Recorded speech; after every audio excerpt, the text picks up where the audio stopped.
I'm going to continue now using Newton's second law to analyze the motion of physical systems, but today my focus will be specifically on the friction force. Now, I've already discussed friction and even included it in some free body diagrams that I did in earlier lectures. But when I did so, I didn't describe the fundamental nature of the friction force. That is to say, I didn't make any claims that I understood how many newtons of friction force there should be in any given physical situation. So today I want to correct that, and I'll show you explicitly what the problem is that I have. Consider this very, very simple situation. I have a flat surface on which I've placed a block. Now, this is not a free body diagram, but I'm going to imply here that I apply some force. This is F sub A, meaning the force applied. Perhaps I attach a rope to the thing or whatever, and I pull directly to the right. Indeed, it's true that if I'm simply pulling on it with my hand, some attachment, I don't know the fundamental nature of that force, but I do know that I can provide no newtons whatsoever, or potentially very, very large forces directed to the right.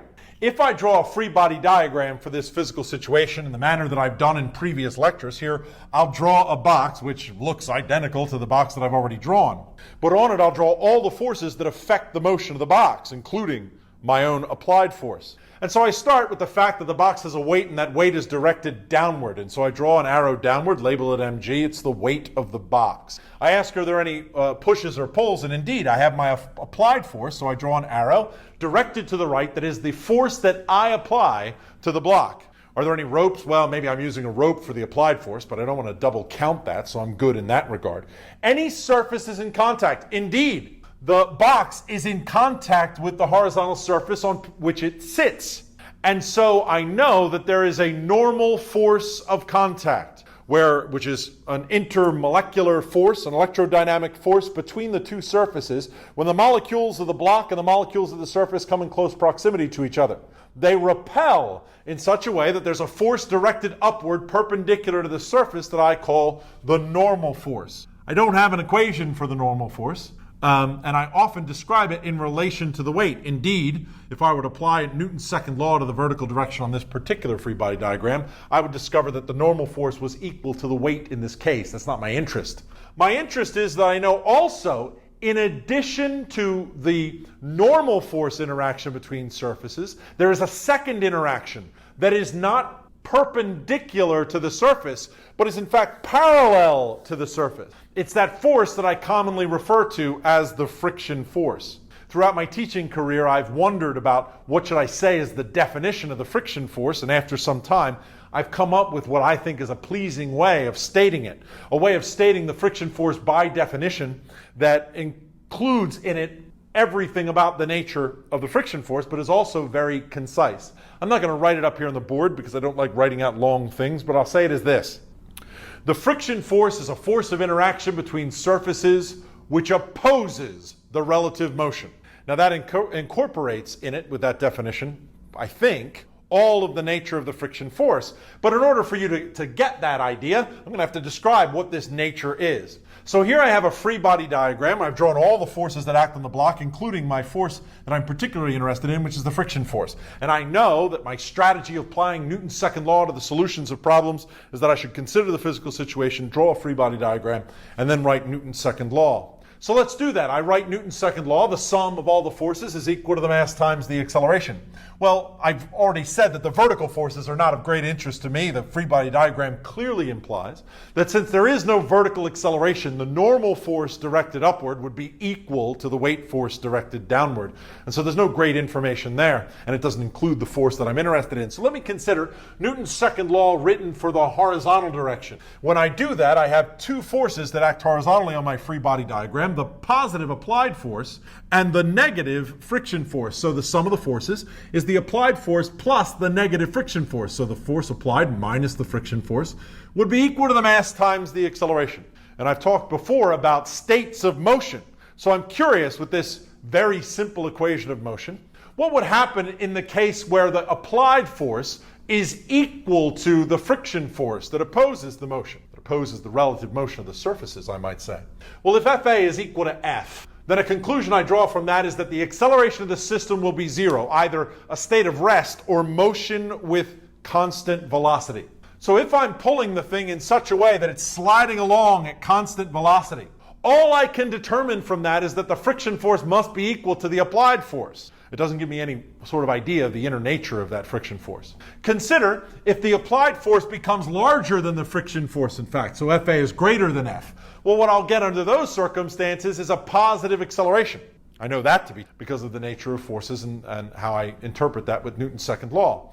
If the applied force should happen to be less than F, then the consequence of that will be a negative acceleration. All of these things, of course, assuming motion to the right in this diagram.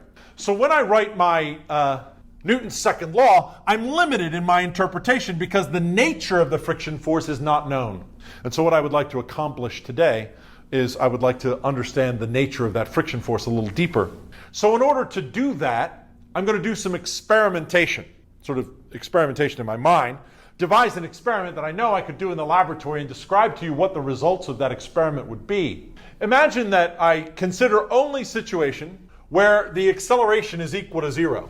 When the acceleration is equal to 0, the force that I apply is equal to the friction force. Now the friction force, if I go in microscopically and look between the surfaces, the friction force is extraordinarily complicated because there are molecular details of the block itself and molecular details of the surface that are interacting. Very, very complicated. So measuring the friction force, sort of imagine it would require me getting down between the two objects that are in contact. That's not a practical thing. I can't do that.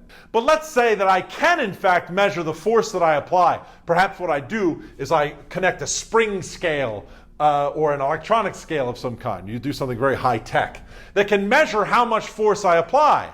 Provided I maintain that the acceleration is equal to 0, the force of friction must be equal and opposite the force that I apply. And so therefore I have a way of measuring the friction force indirectly by measuring the force that I apply. So if I measure how much friction force I get, depending on how much force that I apply, so I'm going to make a sort of an experimental graph here. So I watch what happens with the friction force that I get as a function of the applied force. If you're not surprised, what happens? Imagine here, I have a situation, and just imagine that it's very frictiony. Right? The surfaces aren't very smooth. Perhaps the block is made of rubber and the surface is made of rubber, and so when they're in contact the one with the other, there's quite a bit of sticky frictional interaction. When I first encounter the block and it's just sitting there, if I apply 0 force, then the block will sit still with an acceleration equal to 0 and a velocity equal to 0, implying that the friction force and the applied force are equal to each other. That means there is no friction. So on my graph, the very first point that I draw, the first point of data that I collect, is that if I apply no force to the block, then I get no friction force whatsoever. But now imagine that I increase the applied force. Let's say I apply a Newton of force. But the block still doesn't move. And I'm not talking about a theoretical prediction. I'm talking about our everyday experience. We understand that it's possible that an object could be sitting on a surface there and you pull on it with some force, but it doesn't budge. Why does it not move? Because the friction force is opposing the relative motion of the surfaces. The friction doesn't want to let it move. But if I'm applying 1 Newton of force, that must mean that the friction force, formerly 0, has now woken up and will now oppose my applied force with an equal and opposite force. That is the friction force. It seems to be very, very smart indeed. It opposes whatever force I apply. So the friction force will increase with the applied force in a linear way. In fact, I'll make it linear on my graph here, and it's linear with a slope of 1. Because for every Newton of force that I apply, I'll get a Newton of friction force opposing that. And I pull harder and harder and harder, but it doesn't budge. Well, we all know from our life experience where this is going. Eventually, I'm going to pull hard enough that the friction will give up. I'll be pulling harder than the available friction force can oppose. And then the thing starts to slide.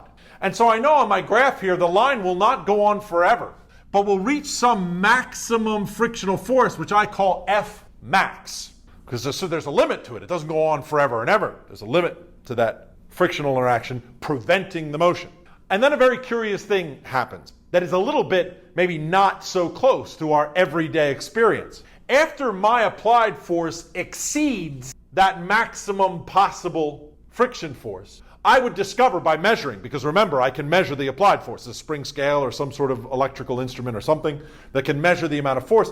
I find that the amount of force needed drops precipitously. And all of a sudden, it's like I've broken through and it's easy to move. Consider this from your everyday life. Imagine, it's easy for any of us to imagine a sort of an aesthetic sort of case here. I have a very large object, it's quite heavy, and it's sitting here. And I'm trying to push on it, but I can't. I don't have enough strength. And I'm pushing. And what's opposing me is the frictional interaction between the object and the floor here. So I'm pushing, and I can't get it. So I turn to you and I say, would you please give me a hand with this? And you come up and you help me push. Now we can push with excess force. We can push with more force. It makes it possible to overcome that maximum friction force that I encounter in my experiment. And now, boom, it starts to move. And as soon as it gets going, imagine this. We all know that this is true. I could turn to you and say, yeah, thanks, I got it now. I've got it. Because now that it's sliding, it slides easily. Because once I get the motion started, the amount of friction force required to move at constant speed, remember, I'm still going to consider situations where the acceleration is zero.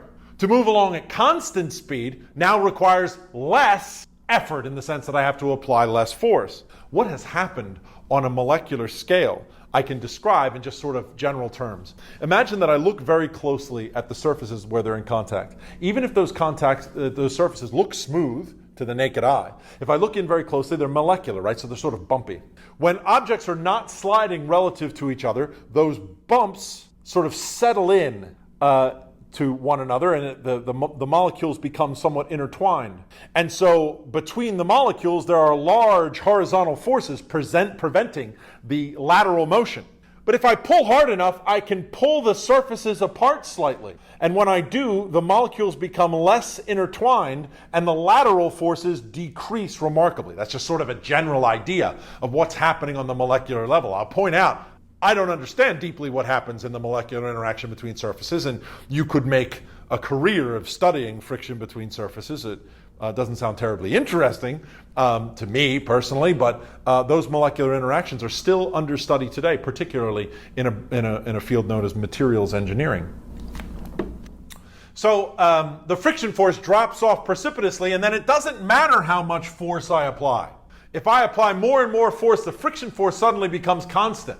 Well, if I apply more and more force and the friction force doesn't increase, that means my situation has changed to the second case here, where the applied force has now become greater than the friction force, and what I discover is that the system will accelerate to the right, going faster and faster and faster.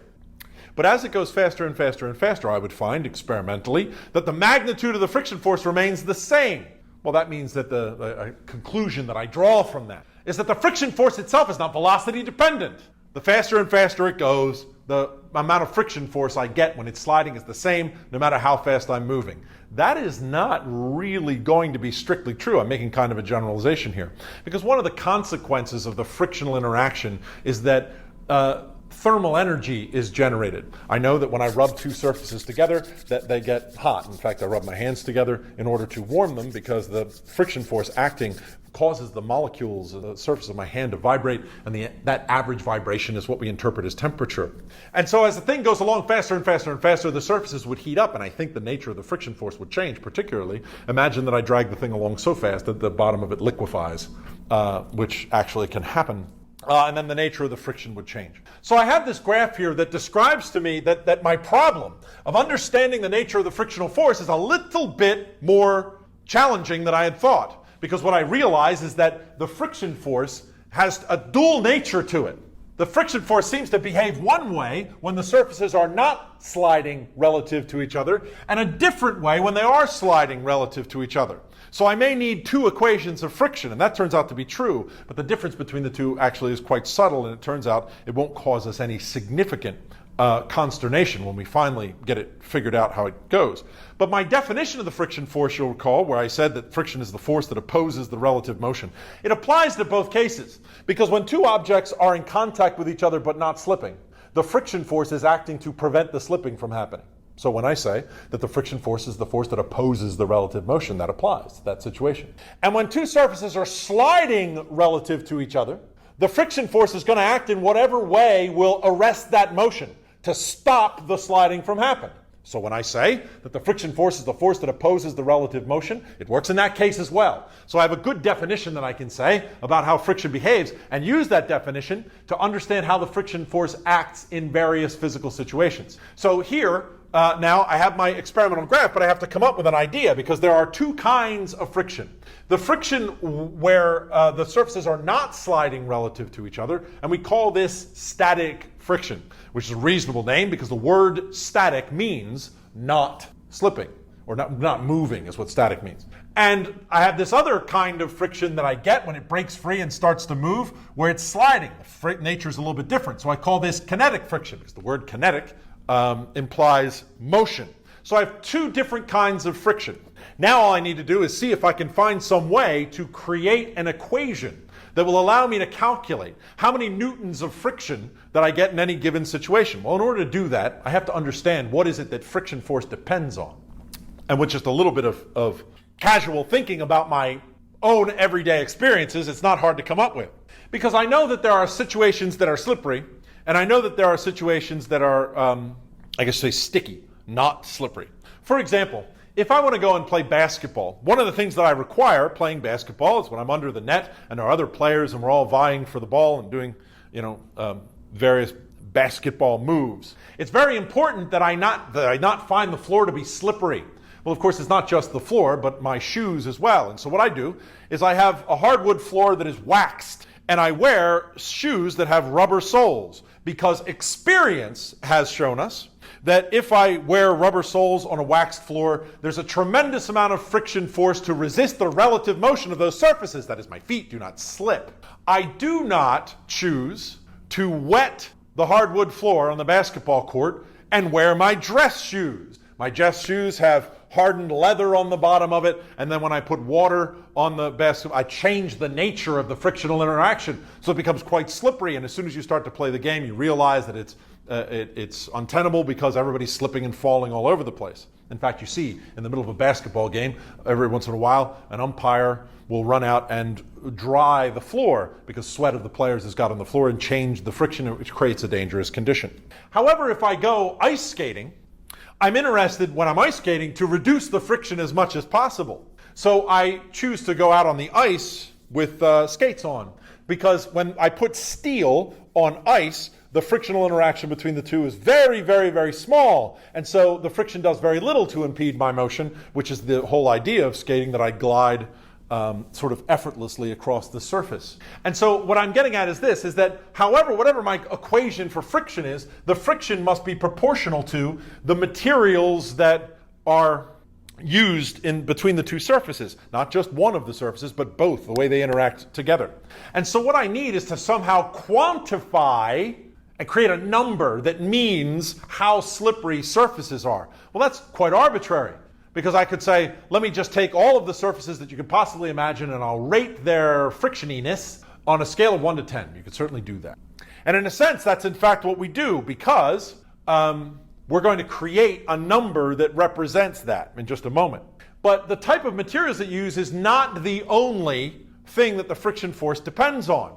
Because if I choose two materials and keep that constant, the amount of friction that I get can be changed without altering the materials. For example, I take this object right here and I set it down on the tabletop. And when I do that, there's a certain amount of friction between the two. If I slide it back and forth, I can feel, experience here, judging the forces just by the sort of feel of it, that there's friction force between the two. I know that I can increase the friction force by pressing harder. Imagine that I'm using this to scrub the surface. I need more friction in order to get the thing clean, I guess. And I push even harder. What I'm doing there is forcing the two surfaces together. And since the friction force is due to the molecular interaction, you can imagine that molecular interaction increases the more we press the two surfaces together. So I expect that the friction force depends not only on the type of materials that I use, but how hard those two surfaces are pressed together. Well, I already have a name for that. I already know what that is. It's called the normal force. And the normal force plays a role in the friction force. Well, how shall I put it together? Well, the best thing that I could do is take a guess about how the friction force goes together, and then once I make my guess, go back into the laboratory and see if my guess matches up with the experimental results. And indeed, it turns out it's true that it does. I'm going to make a guess that the friction force is equal to a new symbol that we've never seen before, which is the Greek letter mu. My mu is a little bit fancier. It's got a tail on it that swoops out a bit. That's a little bit of style. When you see it typeset, this first tail on it is usually more vertical, but that's my handwriting. That's the way it goes. Mu is what is termed the coefficient of friction, and it's a number that is contrived to describe how frictional, interesting thing, a little aside here. The word frictional, if you type that into most word processors and whatnot, tell you that you're spelling it wrong. It turns out it's because that word frictional does not exist. Fun fact, the word that I should be using here is frictive, and as long as I've been teaching physics, I've never managed to make the transition to referring to it as frictive. But the coefficient of friction describes how frictive the two surfaces are. So the coefficient of friction is a number, and what is the scale of the number? It is typical for the coefficient of friction to be somewhere between 0 and 1. So a coefficient of friction of 0.2 describes surfaces that are very slippery indeed, where a coefficient of friction of 0.8 describes surfaces that are very frictive and that provide a lot of resistance to the relative motion of surfaces. Notice that the coefficient of friction must be a dimensionless number, because here in my equation that I'm proposing, the friction force is equal to mu times the normal force. The normal force is measured in newtons, and the friction force is also measured in newtons. So the coefficient of friction mu can have no units, because if it had units, those units would screw up the equation. The unit balance would be off, and I know that I'm always looking at every physics expression that the expression be dimensionally consistent.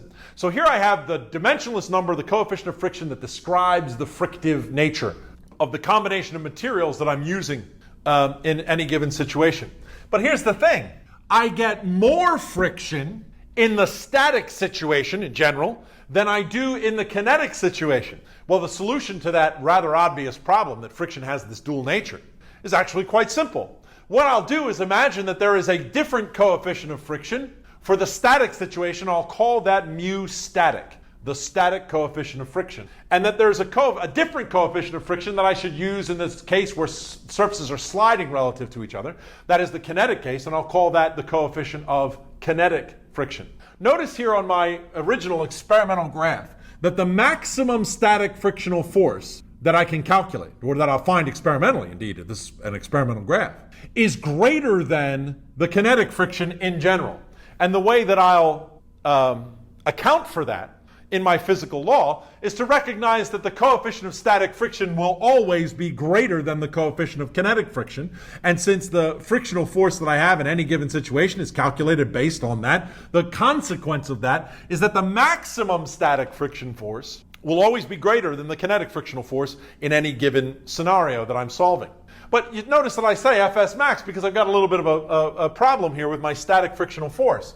Whereas the kinetic frictional force is always the same value. I'll actually add it here to the vertical side on this graph. I'll put a little tick mark there and say F kinetic. That kinetic frictional force always has the same value, but the static friction force changes. There's actually a part of my graph where the static frictional force is in fact less than the kinetic friction force. Well, what does it mean? Well, it has to do, going back to this original experiment that I do, whereas if I don't pull at all, I get no static friction. And as I start to pull, the static friction increases. And it increases until there's a maximum value at which it fails. And so I have a static situation, so I look at how the static friction force equation will work, that the static frictional force Fs is greater than or equal to 0, but less than or equal to some maximum value.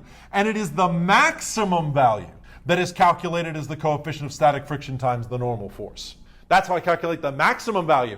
Mu static times the normal force is not always the static friction in a given physical situation. It's just the maximum value that it can have. And you might say, well, that's okay. I like that. That's good. We're getting somewhere. But how can I calculate exactly what the static friction force is? Is there an equation that calculates it for any situation? No, there isn't.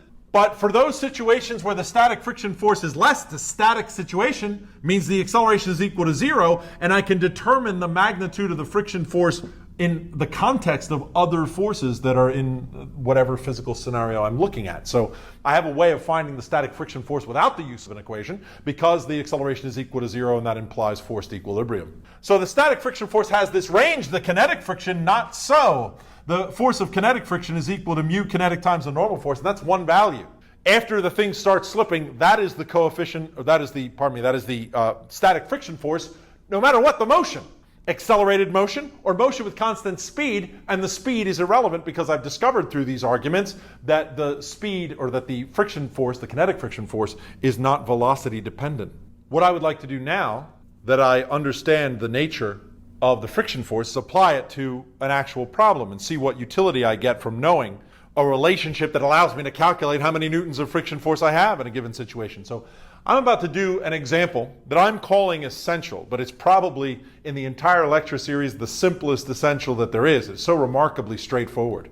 But I like it as an essential because it summarizes the entire strategy that we're developing here with regard to using Newton's second law to analyze physical systems. So I call this essential skid to a stop because what I'm going to do is consider here a block that is on a horizontal surface and there's surfaces in contact. I know there's potentially friction. And I set it going with some initial velocity.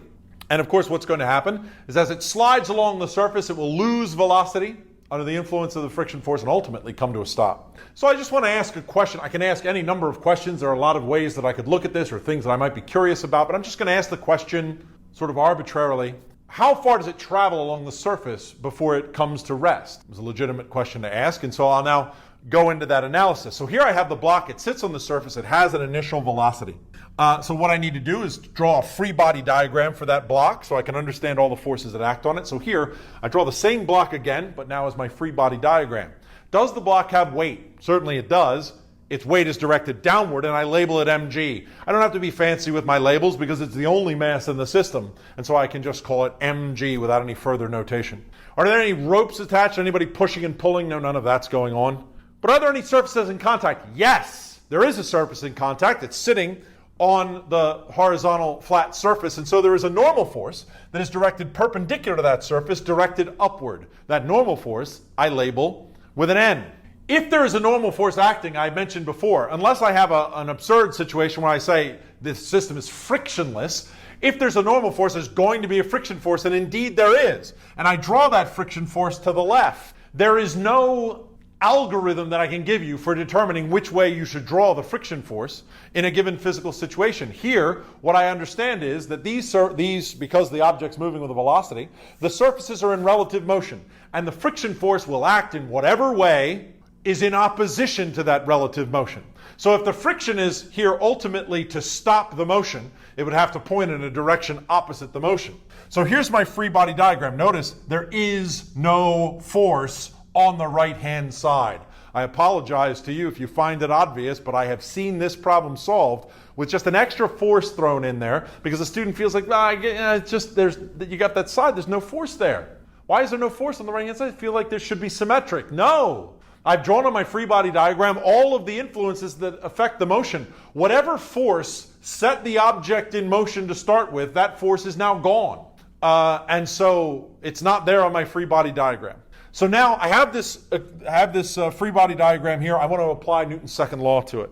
I'll do the simple part first, and that is to consider what Newton's second law has to say about the vertical direction on my free body diagram. Well, in the vertical direction, I'll write the sum of the forces along the y-axis is equal to the mass times the acceleration along the y-axis. Well, for Newton's second law on the left-hand side, I'll take upward to be the positive direction. It's a very common thing to do. And so this normal force is positive. The weight force then is negative. So on the left-hand side, I have the normal force plus the negative weight is equal to the mass times the acceleration. And as already happened several times in the series, the vertical acceleration is equal to 0. And so the right-hand side of Newton's second law here is equal to 0, giving me a quite simple and rather obvious result that the normal force directed upward in this case is equal to the weight. And that makes sense. Because if the surface is to support the weight, it would have to push upward with a force that is equal to the weight, in fact. So that's not a surprise there. You might even wonder, why bother to find it? Well, the reason is that I now understand that the friction force depends on the normal force. So very often in my problem solving, I'll find that I'll have need of discovering what the friction force, or what the normal force is, so that I can actually calculate how much friction force I have. Speaking of which, let me now consider Newton's second law for the horizontal direction. In the horizontal direction, I'll write the sum of the forces along the x-axis is equal to the mass times the acceleration along the x-axis. In the horizontal direction, I only have one force acting. It's the friction force. And it points in the direction that I've chosen to be negative, because I would typically choose the direction of motion here to be the positive direction. So that friction force is a negative force, and on the left-hand side of Newton's second law, all I have here is that the negative friction force is equal to the mass times the acceleration. Quite simple. Here's what I get for my discussion about the frictional force. At this point, I'm stopped in my Newton's second law analysis if I don't understand something about the nature of the friction force, but now I do. And so I can go a step further by inserting into this what I know about the nature of the friction force. I know that it is equal to mu times the normal force. Notice I haven't specified static or kinetic when I write that. Indeed, because the block is skidding along the surface, that's surfaces in relative motion, that's kinetic, I perhaps should write mu kinetic there. But I'm being a little bit casual with my notation because I know which coefficient of friction I should be using in that situation. It's the kinetic friction coefficient because the situation is sliding. So I tend not to overuse notation unless I specifically have to clarify. There are situations where I need to be particular about which coefficient I claim to be using in my analysis, but I think here we know that this is a kinetic situation. So mu times the normal force is going to be the coefficient of, or is going to be the force of friction in this case. But I can go even further because I know now that the normal force is equal to the weight, so making that substitution, I get the equation negative mu mg is equal to m times a. Well, I have a mass on both sides of the equation. I find that the masses cancel. And as a result of my Newton's second law analysis, I've found what you're generally looking for when you do a Newton analysis. I found the acceleration of the block as it comes to rest. I'm not surprised to see that acceleration is negative, because I've chosen to the right to be the positive direction, and so in order for the thing to be slowing down, the acceleration naturally should be negative, and so that makes quite a bit of physical sense. I had said that I wanted to know how far does it go, and the only reason I had asked that question is so that I could show you the whole process. Now that I know the acceleration, I can describe the motion, because this acceleration is constant, mu is a constant, g is a constant, and so my kinematic equations work in this case, and knowing the acceleration makes it possible for me to calculate how far. Since I don't know anything about the time in which this motion takes place, I'll choose to use v squared is equal to v naught squared plus 2a delta x, a very common and familiar kinematic equation. The final velocity is equal to 0 because I'm saying that I'm going to skid to a stop. So setting that final velocity equal to 0 in a little algebraic rearrangement, I find that delta x is equal to negative v0 squared divided by 2a, where the acceleration is the acceleration that I found from my Newtonian analysis. So negative mu g, I plug that in there, the negative signs cancel, which is good because I expect the displacement to be positive. And I find that the displacement is equal to the initial velocity squared over 2 mu g. Not a revelation, that result, but what I have done is I have described the physical system and understood the nature of it as best I can in terms of my diagram here. I've drawn a free body diagram showing all of the forces that act. I've written Newton's second law for both coordinate directions, and I interpreted those equations of motion to find a useful and pleasing result in the form of the acceleration here. And then I use that acceleration to practical purpose to find the displacement. So this is the problem-solving process that I'm doing. I might do, in fact, in a moment, I'm going to do a more sophisticated problem, where there are more forces involved and the forces act in peculiar ways. But I want you to begin to appreciate that the approach is identical even when the situation is somewhat different.